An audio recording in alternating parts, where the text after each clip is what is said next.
Have you ever looked at media and thought, hey, the other side of this group of people that I'm in are really stupid and or infuriating? I've been in the same situation before, but let me tell you why that might just not be true. I'd like to say before I get into this is not like my other video, the behavioral rat sink, where it's actual research data made by fucking scientists and shit. This is just genuine thoughts from me, right? So I'd like to think we all know that media isn't always explicitly our friend. We're told many times through our adolescence and childhood that you shouldn't trust everything you see on the internet. Or, sorry, most of us were.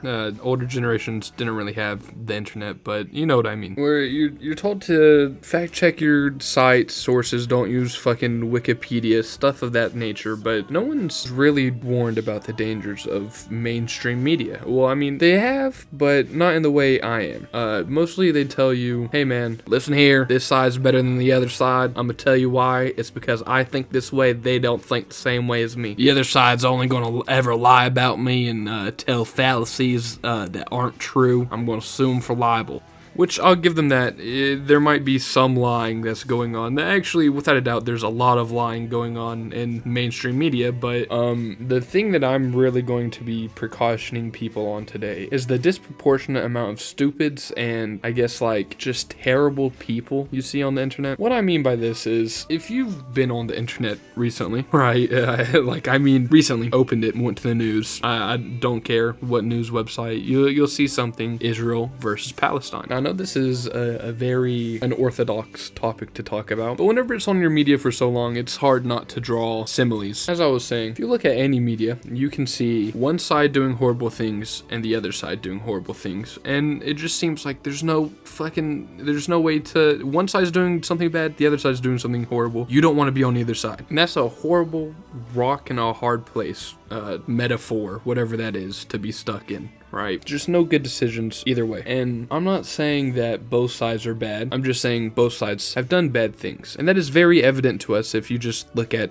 any news. But underneath both extreme sides of the scale, you'll find regular people. There, believe it or not, in the middle section, there's just normal people who are trying to go about their lives as normal. And those normal, non-extremist people make up a majority of the population. But whenever you go on to news or media in general, meaning YouTube, Instagram, Twitter, you'll only ever see the extremes of one side or the other. Now, base level, that's already bad. Not only is it lessening your sample size, meaning that you won't be able to get a true full sample or like look into how the general population actually feels, it also brings on some very underlying effects. There's only two reasons I could think of off the top of my head where people would only want to show extremists, right? The first one is dehumanization. The second one is dividing and conquering. So on the first one, dehumanization, it's just basically essentially making your opponent look less than you, right? That was actually perfect. Less than you, making them look less than human, making you look better in comparison. And the reason why people would want to do this is to make your side look better. If you dehumanize the other side, your opponent's side, it's very advantageous for you. It makes the people who follow you, they would be more willing to do extreme actions in the name of your cause. This one doesn't really like I don't know, I guess it's dehumanization, but it's not dehumanization in like the main aspect. It's really stupefying. That's what I would call it. Stupefying your opponent. It would just basically making your opponent look stupid, right? I see this a lot. You see this a lot. Definitely, without a doubt. I am a doom scroller, and what I mean by this is I'm a person who frequents YouTube Shorts, Instagram Reels, stuff like that. And if you are too, then you've definitely seen it. If you've ever seen one of those, this is with quotation marks, by the way,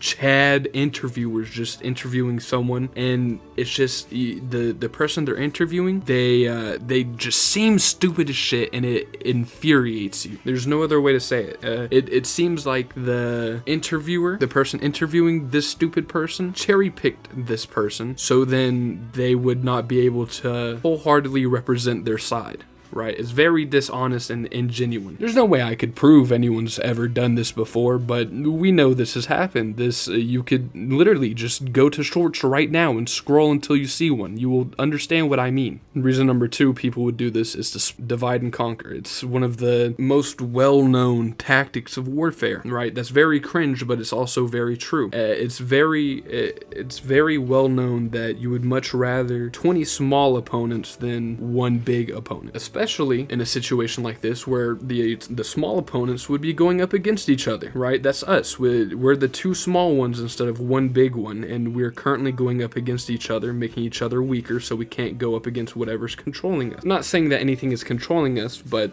something's controlling the media, right? It's not fucking us, so someone is. But that's also very, very bad. It's horrible. And I wouldn't say that it makes us easier to control, because that is just something that you can't measure. There's no type of measurement you can use to measure that. There's no volume on how controllable we are, but I would say that without a doubt, it would be much easier to sort of feel out the groups and understand when to use the stick or the carrot, and when to turn the groups against each other to benefit you. Whenever you can cause more turmoil between the groups, right? Whenever you can start making more distinctions between the groups. This group likes guns, this group likes abortions, this group likes, it can go on, the differences, and it makes you stand out from the other group and give you a sense of identity that corresponds to this group of people you just joined. So not only would it increase your loyalty, but it would also make the other side, you're going to be more wavering towards joining their side if they make an actual logical point, which is causing more chaos and more divination in our country, or really not even our country, our fucking globally. Now, what can we do to prevent this? There's not much. I'm going to be honest. I'm not going to sit here and sugarcoat it with you. We're fucked. We're the little guys, even though we're a majority. We're the little guys being controlled. There's not really much we can do as a group, but individually, you can remember propaganda does exist. It's happened in England, America, China. It's happened all over the globe, right? There's nothing that's going to stop it from affecting you. You can just stop using mainstream media, which is very hard. So I'll admittedly say